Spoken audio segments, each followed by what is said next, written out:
Hello friends, welcome to VJS works. இன்றைக்கி boneless சிக்கனில் டிக்கா மாதிரி தவாவில் எப்படி ஈஸியாக டேஸ்ட்டாக பண்ணலாம் அப்படிங்கிறத பார்க்கலாங்க. விஜேஎஸ் ஒர்க்ஸ் சேனலை இப்போ தான் ஃபஸ்ட் டைம் பார்க்குறீங்கன்னா சப்ஸ்கிரைப் பண்ணிக்கோங்க. இது ரொம்ப டேஸ்ட்டாக ஸ்நாக்ஸ் மாதிரியும் குழந்தைங்களுக்கு செஞ்சு கொடுக்கலாம். வாங்க வீடியோக்குள்ளே போகலாம். இப்போ நான் போன்லெஸ் சிக்கன் 300 கிராம்ஸ் எடுத்திருக்கேங்க. கடையில் கேட்டால் இதே மாதிரி செஞ்சு கொடுப்பாங்க.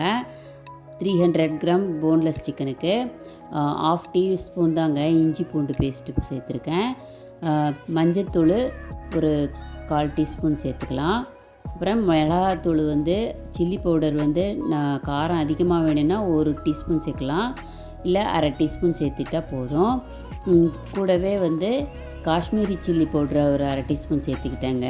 இது நல்லா கலர் கொடுக்கும், ஆனால் காரம் இருக்காது. உப்பு ஒரு 1/2 டீஸ்பூனு. அப்புறம் தயிர் சேர்த்துக்கலாம்.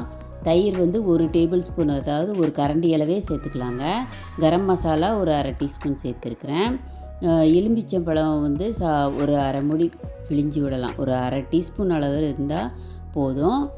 கொஞ்சமாக பிழிஞ்சு விட்டுக்கலாம். அப்புறமா இதையெல்லாம் நல்லா மிக்ஸ் பண்ணணும்.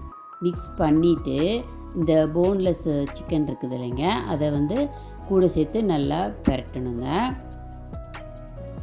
இது ரொம்ப சீக்கிரமாக செஞ்சிடலாம், நல்லா டேஸ்ட்டாகவும் இருக்கும்.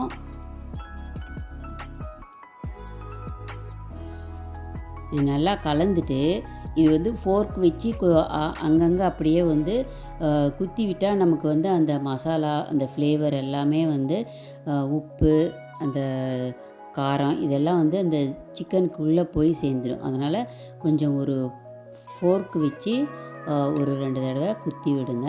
அப்புறம் பெப்பர் ஒரு ஃப்ளேவர் வரும், அதனால் பெப்பர் ஒரு 1/2 டீஸ்பூன் சேர்த்துக்குங்க. பாருங்க, இந்த மாதிரி நல்லா குத்தி விட்டால் அந்த மசாலாலாம் உள்ளே சேர்ந்துடும். அப்புறம் கஸ்தூரி மேத்திங்க, இது 1 டேபிள் ஸ்பூன் அளவு லைட்டாக சூடு பண்ணி இதில் கூட மேலே கடைசியாக சேர்த்துக்கணும். இந்த கஸ்தூரி மேத்தி கடைசியாக சேர்த்துக்கலாம். சேர்த்து இதை நல்லா இன்னொரு தடவை மிக்ஸ் பண்ணிவிட்டு ஒரு மணி நேரம் நல்லா ஊற வச்சிடலாம். டைம் இருந்தால் நீங்கள் 2 மணி நேரம் கூட ஊற வைக்கலாங்க. ஊறின வரைக்கும் நல்லா சாஃப்டாகும். இப்போ ஒரு தவாவில் ஒரு 2 டேபிள் ஸ்பூன் அளவு பட்டர் சேர்த்து இது பாருங்கள் நல்லா மிக்ஸ் பண்ணிக்கலாம். மிக்ஸ் பண்ணிவிட்டு ஒவ்வொன்றா எடுத்து அதில் போடலாம். தவாவில் அடுப்பு மீடியம் ஃப்ளேம்லேயே வச்சுக்கலாம். பொறுமையாக நிதானமாக வேக வச்சா நல்லாயிருக்கும். ரொம்ப நேரம் எடுக்காது, ஒரு 10 நிமிஷத்தில் வெந்துடும். ஆனால் அடுப்பு ஒரே மாதிரி எரியணுங்க. அப்போ தான் நல்லா ஒரே மாதிரி சிக்கனும் நல்லா, இது வேகமாக வேகாதான்னு டவுட் பட வேண்டியதே இல்லை. நான் சீக்கிரமாக சூப்பராக வெந்துடும். அதே மாதிரி ஆயில் விட்டால் அது கொஞ்சம் ஹார்டாகிடும். அதனால் பட்டர் சேர்த்துக்கிறது பெட்டராக இருக்கும்.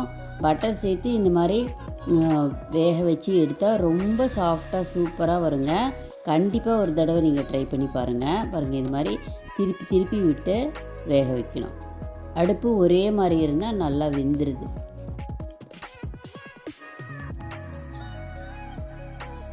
ஃபோர்க்லேயே ஸ்பூன்லேயே நல்லா திருப்பி திருப்பி விட்டு ஒரு 10 நிமிஷம்லாம் தேவையில்லை, ஒரு 7-8 நிமிஷம் தாங்க வேக வச்சேன். இது நல்லா வெந்துருச்சு. இது பசங்களுக்கெல்லாம் ரொம்ப பிடிக்கும், சூப்பராக இருக்கும். பாருங்கள், அவ்வளோதான், எடுத்துட்டேன். சிக்கன் டிக்கா இது தோசைக்கல்லையும் செய்யலாம், ரொம்ப டேஸ்ட்டாக சூப்பராக இருக்கும். பாருங்கள், நல்லா வெந்துருச்சு சிக்கனு. ஒரு தடவை கண்டிப்பாக ட்ரை பண்ணுங்கள். ட்ரை பண்ணிவிட்டு எனக்கு கமெண்ட் சொல்லுங்கள். விஜேஎஸ் ஒர்க்ஸ் சேனலை சப்ஸ்கிரைப் பண்ணுங்கள், ஷேர் பண்ணுங்கள். தேங்க்ஸ் ஃபார் வாட்சிங்.